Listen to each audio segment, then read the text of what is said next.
Голомт банк хоримтлалтай мэргэжилтэн аяна энэ онд боловсрол эрүүл мэндийн салбарын мэргэжилтнүүдэд зориулан хэрэгжүүлж байна. Тус аяны хүрээнд хадгаламж нээж хоримтлал үүсгэсэн боловсролын салбарын мэргэжилтнүүдээс 20 супер азтныг өнөөдөр тодруулж хаянаанд аялах эрхийн бичгийг гартууллаа. Голомт банк хоримтлалтай мэргэжилтэн аяны хүрээнд энэ жил нийт 230 азтан шалгаруулж урамшуулахаар төлөвлөжээ. Харин энэ удаагийн тохиолдолд 2026 оны 5 дугаар сарын 31-ээс өмнө аяны нөхцөлийг хангасан мэргэжилтнүүд оролцож, ийхүү хорин багш хаянаан руу аялах эрхээ эзэн боллоо.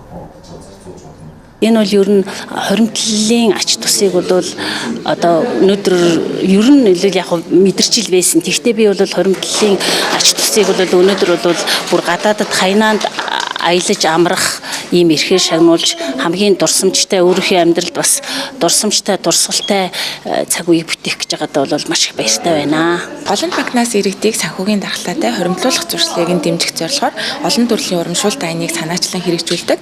За үүний хүрээнд эрүүл мэнд, боловсрол, аюулгүй байдал болон нийгмийн доктортой хөгжлийн салбарт ажилладаг олон төрлийн мэргэжилтнүүдэд бид хоримтлалтай мэргэжилт урамшуулт аяныг 2024 оноос эхлэн санаачлан хэрэгжүүлж байгаа. За энэ хугацаанд аяны хүрээнд нийтдээ 400 гаруй харилцагчдыг амжилттай шагнаа урамшуулсан байна. За энэхүү аянд бол Голомт банкаар цалингаа авдаг иргэдийн төгрөгийн 6 сараас дээш хугацаатай хадгаламжтай нийт харилцагчид маань бол бас хамрагдах боломжтой байсан.